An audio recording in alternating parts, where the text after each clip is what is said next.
Hey, what's up? Welcome. This has been Thinking About. I'm Jackie, and I'm going to talk about a free dress pattern I made and talk you through how I made it and what I would change, what I did wrong, yada, yada, yada.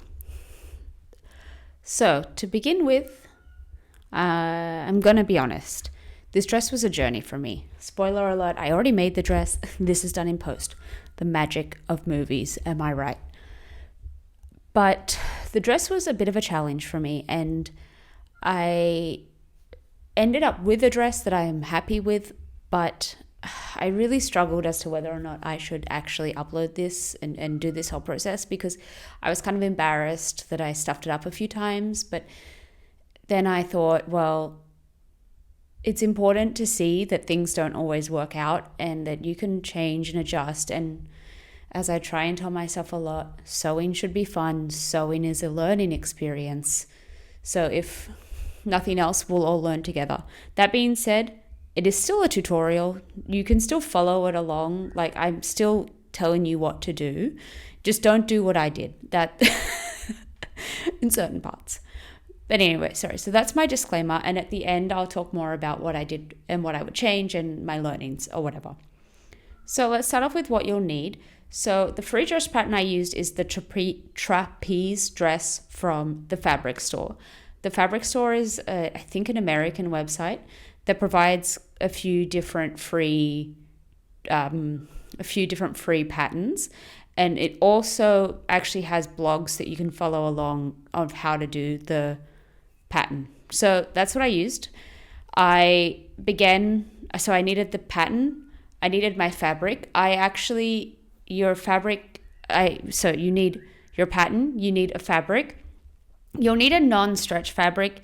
In this instance, I used a cotton non-stretch lining and a linen main fabric. I say it's linen, but I actually don't know if it's linen. I bought it in Turkey in like a fabric shop, and if anyone's been to a fabric shop in Turkey, they know the chaos that can ensue there.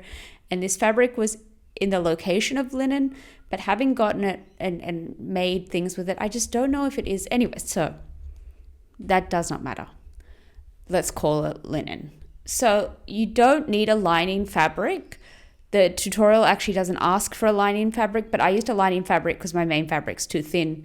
So if your fabric is somewhat sheer and you don't want it to be sheer or see-through, then add a lining. If you don't want to add a lining, that's also great. You just don't have to follow those steps. So that's what you need. Fabric, you'll need thread, obviously, and a sewing machine. Am I rambling? This has been going on for 3 minutes, so that feels like I'm rambling. But that's what you'll need. To work out what size pattern to cut, you'll need to measure your bust measurement, your waist, and I think your hip measurement to work out the sizing. I did that, and in saying that, I found that the bust of this dress was too tight. Well, I'm giving spoilers. But just to do that, and to remember that patterns can actually be adjusted. So if this pattern isn't the most size inclusive, I think it only goes up to XL. So you could always print it and then scale it out. I didn't do that, so I'm not going to go into that right now, but it is an option. So that being said, let's get into the video. To start off with, I actually used some failed pants I tried to make, some failed shorts I tried to make. So here I am just pinning those. I unpicked what I'd sewn and then I was pinning them together through the middle. And when I was doing this, I actually decided to do a flat felt stitch, which actually, looking back, was kind of pointless. But in case you were wondering how I did that, I just pinned everything together, and when I pinned it, I made sure one side was longer than the other side, and then I sewed a straight stitch, and then I folded the fabric over. Actually, I'll wait until I get to that part to tell you. So here I am sewing. Look at me go. It's a straight stitch the whole way along, nothing fancy. And once I finished sewing the first one, it's pretty simple actually. Like, it's a pretty fancy looking stitch in my opinion, but I basically just folded one over so that it encapsulates both of the hems, and I just pin along there, and then I would sew straight down that line. the reason I did this was because I didn't want to waste fabric, but I knew that the fabric would be wide enough. So if you are planning to use scrap fabric to make your lining, just kind of lay it out first and make sure that the pattern will fit on top of it.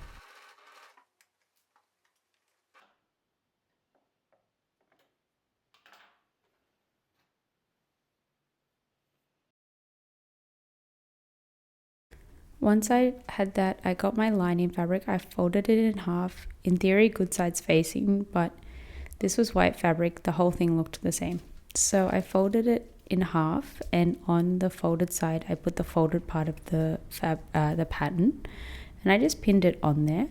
And then once I pinned it on there, I just cut it. It's pretty straightforward, and I repeated this for the front and the back.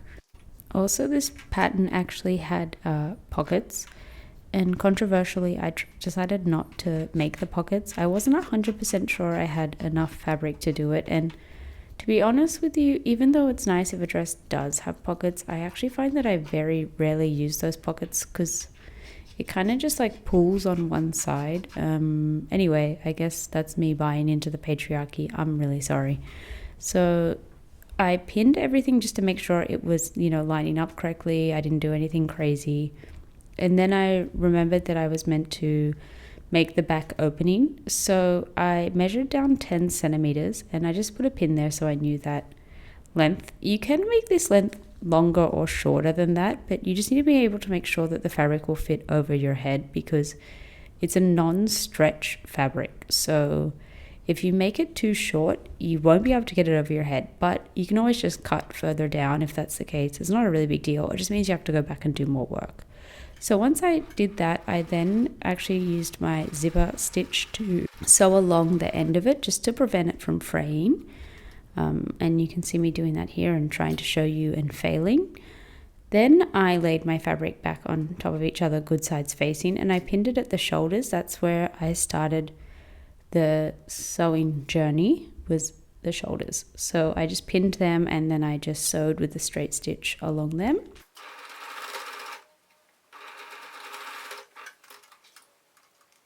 And once I'd done that, I then just pinned the sides and I just sewed down each side. Because this is lining fabric, I didn't bother with finishing the seams in any kind of fancy way. But if you were doing this without a lining fabric and this is your final fabric, you could finish this with a French seam like I showed in my last video.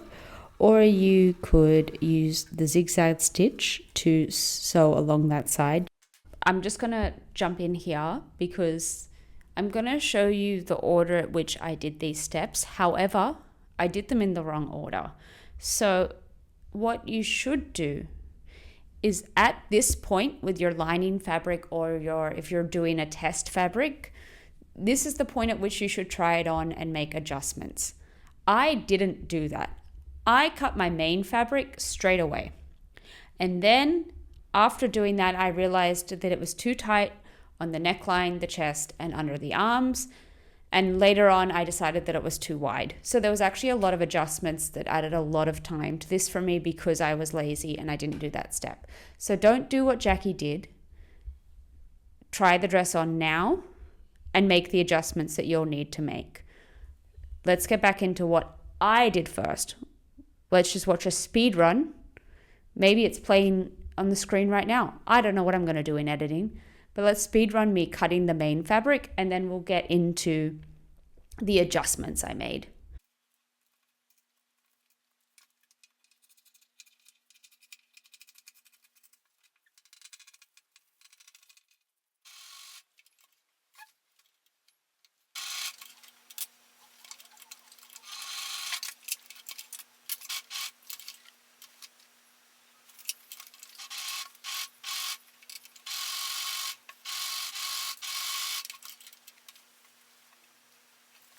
So right here, you can see I'm trying on the dress and I know I have a shirt on underneath, but it was feeling way too tight along the bust.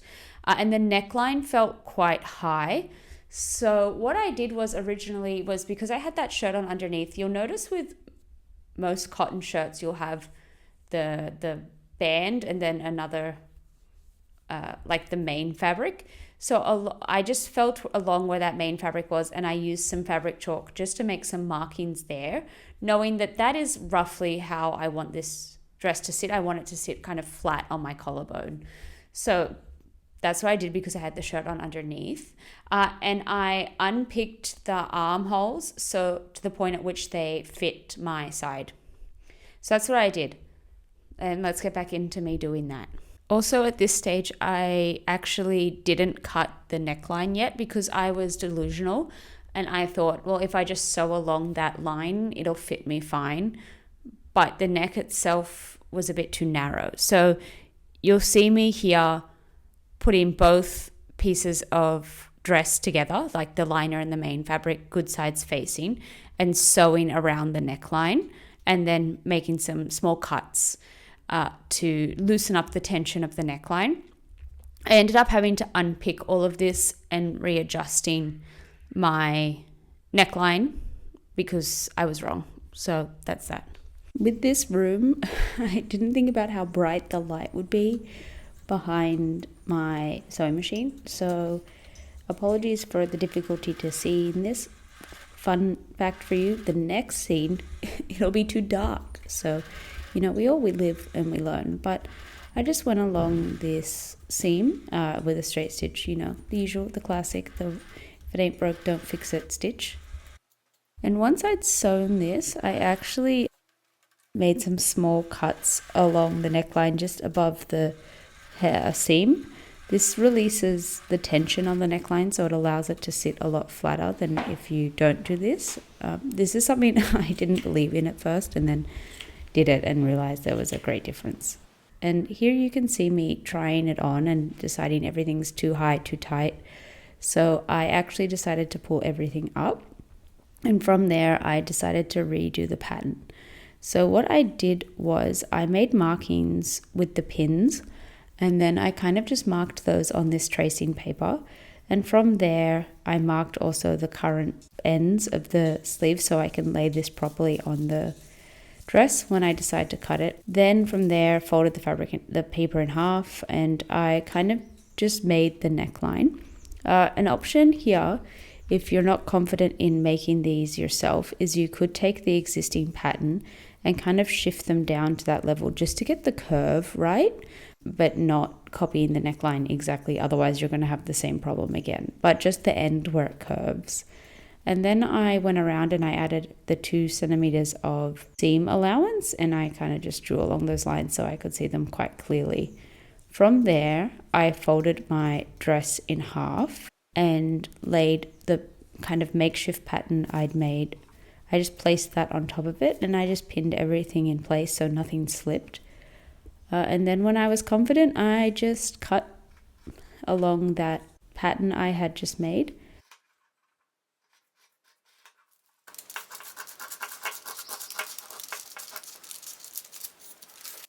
Yeah, and then I just took that pattern and I just flipped it so I could get the armhole on the back to mirror the armhole on the front.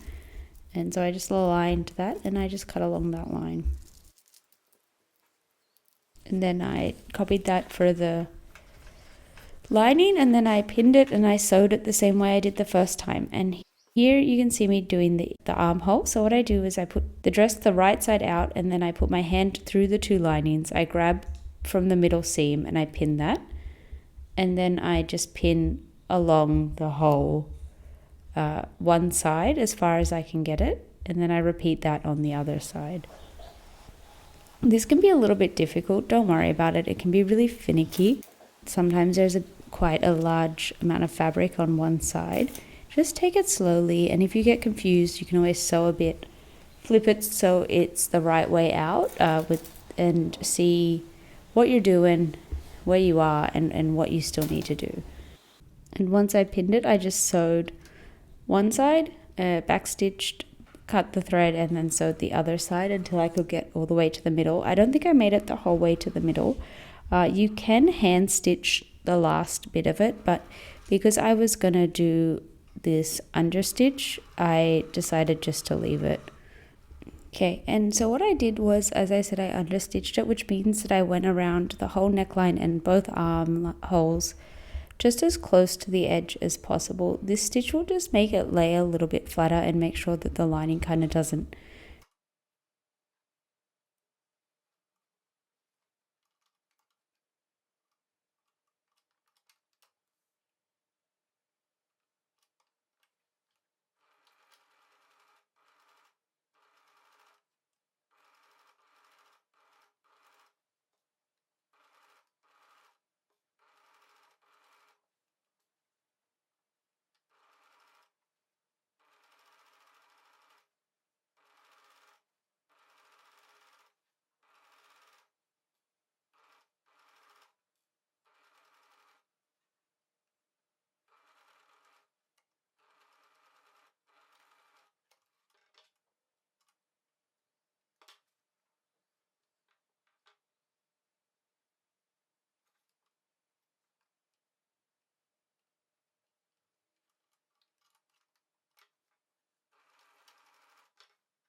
So once I did that, I then once again tried the dress on, and I decided I thought it was too wide. So because it was too wide, I pinned on the sides how narrow I would like the dress to be. And once I took it off, I measured the length of all those pins on both sides. Each pin point on each side was at the same height, so I measured both sides and I added those numbers together and then divided it by 2 so that I could make sure when I'm pinning it to adjust it, it's the same on both sides. Just make sure when you're doing this that you don't do it so tight that you won't be able to get the dress on and off. Remembering once again that this is a non-stretch fabric, you do need to have a little bit of space there to make sure you can get it over your shoulders and your bust region. Once I did that, starting at the underarm, the end of the underarm, I sewed towards the first point on a kind of a natural angle, then to the furthest point in. And then once I reached that furthest point in, I then started sewing to the lowest point, and then from the lowest point gradually to the end of the dress. And that's how I took it in on both sides. From there, I decided to do the hem. I'm going to be honest, I cheated a little bit with this hem. I was getting quite tired, so I folded just both the lining fabric and the main fabric in on themselves. I just pinned that, making sure that it was all laying flat, and I just did a straight stitch the whole way around. And that's that. That's how I did this whole dress, and you can too, with fewer mistakes. Based on my notes, I've done all my to-camera stuff, and this is the wrap-up sequence. So let's wrap up. This is the dress. I did end up making it. There are some things I still am not super happy with, and I may go back at some stage of my life and adjust those things, but I was honestly so sick of this dress by this point that I was like, near enough is good enough. So a few things I changed from the pattern, the original pattern. The 2 you saw were the adjustment of the arm and the neckline. The 3 you saw, I should say, is the arm, the neckline, and the waist, making it a bit trimmer. Another thing I did was the back actually called to have a button, but I found that if I brought those 2 parts together, it made the neckline slightly off and the shoulders became more like a racer back, I guess you could call it. But I didn't want that. So I actually sewed some bands, I made kind of ribbon out of the fabric, the same way I made the waistband in my last skirt, which was I folded it in half and then in half again, and I sewed along that line to close everything off. And so I just have a bow at the top. So that was another thing I changed. I might at some stage put some bands in at the side so that I can get it even more tight, because the width I did it on the sides is the smallest it can be with it still fitting over my chest, with it still fitting over my bust and my shoulders, head, getting it off. This dress has no stretch. So you have to remember that you can't make this dress skin tight. Maybe I should have said that earlier. If I remember, I'll put that in the video. But here I'm telling you anyway, you should watch to the end. So you should know that.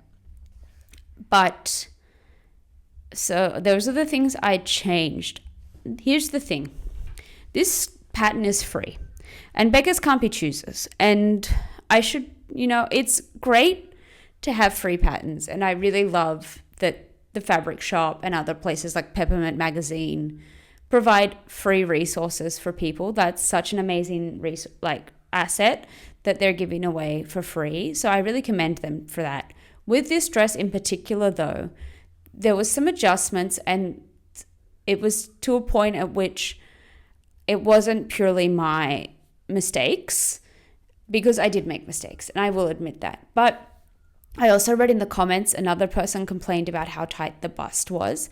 And the thing is, I understand that patterns need to be adjusted, and every human body is unique, but my size is pretty standard. I usually am the same size on top and bottoms. So when I did the measurements and I tried everything on, I didn't think that I would need to adjust it as much as what I did. And yes, I guess you could say that it's for a wider dress, but it really looked like, in the nicest way possible, a maternity dress. Which is, there's nothing wrong with that. And it could be a great beach cover up if you want something that wide. But personally, especially because of the pictures, which looked a bit narrower, I just wanted a dress that was a bit more form-fitting. That's just more my style. So they're my key takeaways. I think it's really important to remember that you need to try things on as you go and adjust. And remember that sewing isn't that serious. It's a hobby for most of us. I assume those who are watching this is a hobby. It's not like you're trying to make a whole fashion line off a free pattern and then watching my video. While that would be great for the ego, I'm very realistic and I don't believe that would be the case. So that being said, that was the dress. I hope you enjoyed this video. If you did, you can subscribe. I'm pretty new at this, so every subscriber counts. And you can like it. Let me know in the comments, literally anything. Tell me about your day. Tell me if you wore an outfit you really liked. And then if you made it, even better, mate. Fucking love that shit. So yeah, cool. Anyway, TTYL.